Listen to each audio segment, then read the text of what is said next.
नमस्कार दोस्तों, मैं डॉक्टर अमित आर्या होम्योपैथिक पंजाब से आपका स्वागत करता हूं। दोस्तों, आज हम बात करेंगे सुनने की एक बीमारी, कान की बीमारी टिनाइटस के बारे में, जिसे हम कान बजना या कान में आवाज आना, या इसमें क्या होता है दोस्तों, बाहर शोर ना होने पर भी, मतलब बाहर सारा कुछ शांत हो, पर इसमें क्या होता है कि कानों में घंटियां या खुद की आवाज या मक्खियों के उड़ने की आवाज या झंझनाहट की आवाज या सीटियों जैसी आवाज जैसी और टीटी की आवाज सुनने लगती है। दोस्तों, आज हम बात करेंगे कि टिनाइटस के क्या लक्षण होते हैं और इसके क्या कारण होते हैं, उस और इसकी क्या होम्योपैथिक मेडिसिन है। दोस्तों, चलिए स्टार्ट करते हैं।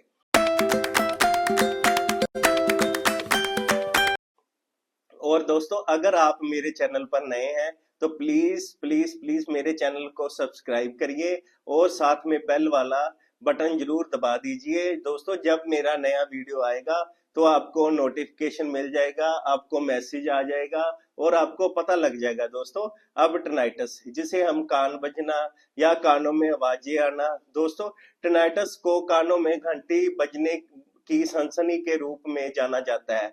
दोस्तों, यह बाहर सब कुछ शांत होता है पर कानों में सीटी सी बजने लगती है, कानों में घंटियां बजने लगती हैं और क्या कई कई बार ऐसा लगता है जैसे गाड़ी का हॉर्न बज रहा हो, या जैसे तेज हवा चल रही हो, या शीशी या छा छा जैसी आवाज आ रही हो, या जैसे कई लोगों को मक्खियां उड़ने की आवाज आ रही हो। ये समस्या दोस्तों थोड़े टाइम के लिए होती है, बट कुछ मामलों में ये लंबे समय तक चलती है और बहुत परेशानी ये क्रिएट करती है। दोस्तों, कई बार ये कानों की क्रोनिक बीमारी जैसे बहरापन भी ये टिनाइटस की लंबे टाइम तक होने के कारण हो सकता है। दोस्तों, इसमें सुनने की क्षमता कमजोर हो जाती है और दोस्तों ये एक कान या फिर दोनों कानों में हो सकती है। दोस्तों, कई बार टिनाइटस की बीमारी इतनी ज्यादा बढ़ जाती है कि आवाज इतनी ज्यादा कान में आनी शुरू हो जाती है कि बाहरी आवाज सुनना दोस्तों मुश्किल हो जाता है। टिनाइटस की वजह से कई बार इतनी ज्यादा कानों में आवाज आती है कि दोस्तों सोने में भी प्रॉब्लम आती है दोस्तों, और किसी चीज पर ध्यान लगाने में प्रॉब्लम होती है। दोस्तों, टिनाइटस की समस्या कभी भी हो सकती है। दोस्तों, ये कई बार अपने आप ही होती है और आप फिर खुद ही ठीक हो जाती है। और दोस्तों, ये समस्या काफी हद तक सुनने की क्षमता को हानि पहुंचाती है और कई बार कई लोगों को आवाजों के कारण दोस्तों, कई लोग जैसे फ्रस्ट्रेशन, निराशा और डिप्रेशन, गुस्से में रहना शुरू कर देते हैं और दोस्तों किसी और की आवाज सुनने में प्रॉब्लम कई लोगों को आती है। और दोस्तों, अब हम जानेंगे कि ये जो टिनाइटस होता है या कान बजना या कानों में आवाज आना, ये कितने प्रकार का होता है। दोस्तों, टिनाइटस या कान बजना ये दो तरह के होते हैं। दोस्तों, ये इसको जो नंबर वन होता है सब्जेक्टिव टिनाइटस। दोस्तों, इसमें जो होता है दोस्तों, आपके कानों में जो आवाजें जो आप सुनते हैं, जो घंटियों की या सीटी की आवाज या आप खुद की आवाज सुन सकते हैं, ये एक ब्रेन मस्तिष्क में नसों के नब्ज या यानी ध्वनि साउंड की बीमारी करके होती है, जो आवाजों को सुनने के लिए कान को हेल्प करती है और उसके कारण कानों में आवाज आने लगती है। दोस्तों, नंबर दो होता है ऑब्जेक्टिव टिनाइटस। ये कान की बीमारी में जो कान में जो हड्डी होती है दोस्तों, इसमें क्या होता है, समस्या के कारण ये उत्पन्न होती है। ये डॉक्टर आपको कुछ परीक्षण के आधार पर डायग्नोस करते हैं, ये जान पाते हैं। और दोस्तों, स्टेथोस्कोप के साथ ये आवाज डॉक्टर या साथ वाला जो बंदा या पर्सन सुन सकता है। दोस्तों अब हम जानेंगे कि कान बजना या कानों में आवाज आना या टिनाइटस जिसे हम कह सकते हैं, इसके क्या लक्षण होते हैं या इसके क्या सिम्टम होते हैं। कि दोस्तों, पहला सिम्टम होता है कि कानों में तेजी से घंटियां बजना या तेज सिर दर्द होना, तो टिनाइटस का एक सामान्य लक्षण है। कान में झंझनाहट या हवा जैसी तेज ध्वनि होना भी ये समस्या से महसूस होता है। दोस्तों, ऐसे लगता है जैसे कि आवाज की तीव्रता कभी तेज हो गई है और कभी कम हो गई है। दोस्तों, और रात को सोने से पहले जब कोई बारिश और सुनाई नहीं देता, तब भी टिनाइटस की समस्या हो जाती है। दोस्तों कई बार ये समस्या कई बार अपने आप होती है और कई बार ये ठीक हो जाती है, पर दोस्तों प्रॉब्लम तब आती है जब ये लगातार भी कई लंबे समय तक बनी रहती है। और दोस्तों, गंभीर मामलों में कानों में बजने वाला जो शोर होता है इतना तेज होता है कि ये रोज की गतिविधियों में बाधा उत्पन्न करने लगता है दोस्तों। दोस्तों और अब हम जानेंगे कि इसके जो कानों में बजना या कानों में आवाज आना, इसके क्या कारण होते हैं दोस्तों, और टिनाइटस के क्या कोज होते हैं दोस्तों। स्पष्ट रूप में अब तक ये पता नहीं चला है कि टिनाइटस क्यों होता है दोस्तों, बट लेकिन इस समस्या में काफी हद तक सुनने की क्षमता को हानि पहुंचती है। टिनाइटस समय के साथ धीरे धीरे विकसित होता है दोस्तों, बट कुछ मामलों में ये एकदम से अचानक भी हो सकता है दोस्तों।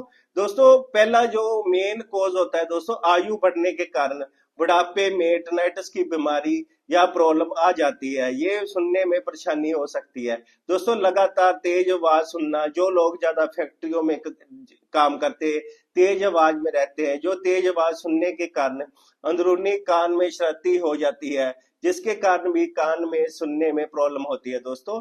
दोस्तों अगला कारण होता है कि कान में मैल या वैक्स हो जाना, भी एक कारण होता है दोस्तों टिनाइटस का। और दोस्तों किसी तरह का संक्रमण जो कान में हो जाना भी एक कारण हो सकता है, जो कान बजने का, जो कानों में घंटियां बजने का या टिनाइटस का। और कई लोगों में कान में जो बीच में जो हड्डी होती है उसमें वृद्धि होने के कारण भी सुनने में परेशानी होती है दोस्तों। और कई लोगों में कान में पस पड़ने पर या इन्फेक्शन के कारण भी सुनने में प्रॉब्लम होती है दोस्तों, या कान बजने लगते हैं दोस्तों। कई लोगों में चोट या संक्रमण के कारण भी कान के पर्दे में छेद हो जाता है, ये भी एक मेन कारण होता है टिनाइटस का दोस्तों। और कई लोगों में क्या होता है कि सर्दियों में फ्लू और या साइनस संक्रमण के कारण नाक बंद होने पर भी कान में दबाव पड़ने के कारण भी टिनाइटस की प्रॉब्लम हो जाती है दोस्तों। कुछ दुर्लभ कारण है जिसकी वजह से भी टिनाइटस विकसित हो सकता है, जैसे कि सर पर चोट लगना, जैसे कि अचानक ये बहुत तेज से आवाज होना, जैसे कि विस्फोट या गोलियों की आवाज से भी टिनाइटस हो सकता है दोस्तों अगला जो कई बीमारियों के कारण, जैसे अनीमिया, लाल रक्त कोशिकाओं की संख्या कम होना, जो रक्त को पतला बना सकते हैं और इतनी तेज से फैल सकती हैं जिससे ये धमनी उत्पन्न हो सकती है दोस्तों। और दोस्तों कुछ दवाइयां, जैसे कि हम कीमोथेरेपी की दवाइयां या एंटीबायोटिक के कारण भी कान के सामने वाली मांसपेशियों में प्रॉब्लम के कारण भी टिनाइटस की प्रॉब्लम आ जाती है दोस्तों। और दोस्तों कई बार कई प्रकार का ट्यूमर जो कान के अंदर सुनाई देने वाली तंत्रिकाओं को प्रभावित करता है, इसके कारण भी कान बजने लगता है या कानों में आवाज। दोस्तों उच्च रक्तचाप होने पर भी कान में आवाज सुनने की प्रॉब्लम आ सकती है दोस्तों। कान में धूल या किसी वस्तु को कान में डालने पर भी ये समस्या आ सकती है, जैसे टिनाइटस की प्रॉब्लम आ सकती है दोस्तों। और दोस्तों कई लोगों में कई डिजीजेस करके, जैसे कि कई लोगों में हमने देखा है कि थायराइड की प्रॉब्लम करके भी कान बजने की, कानों में आवाज आने की प्रॉब्लम आ सकती है। और कई लोगों में दोस्तों डायबिटीज की प्रॉब्लम करके भी टिनाइटस की या कान बजने की या कानों में आवाज आने की प्रॉब्लम आ सकती है दोस्तों। और दोस्तों अब हम जानेंगे टिनाइटस, कानों में आवाज या कान बजने से हम कैसे बचाव कर सकते हैं और कैसे हम इसको अवॉइड कर सकते हैं। सुनिए, आपको तेज आवाज के संपर्क में कम आना चाहिए या जाना ही नहीं चाहिए। तेज आवाज वाले माहौल में जाने से पहले कानों की सुरक्षा का ध्यान दे, जैसे कान में दोस्तों एयर प्लग या कॉटन का इस्तेमाल करें दोस्तों। कान पर जो आजकल एयरपोर्ट या हेडफोन जैसे उपकरणों की जो लोग यूज करते हैं, उसकी आवाज थोड़ी सी धीमी रखें या स्लो रखें दोस्तों। अब हम जानेंगे कि टिनाइटस या जिसे हम कानों में आवाज आना या इसके ट्रीटमेंट के बारे में।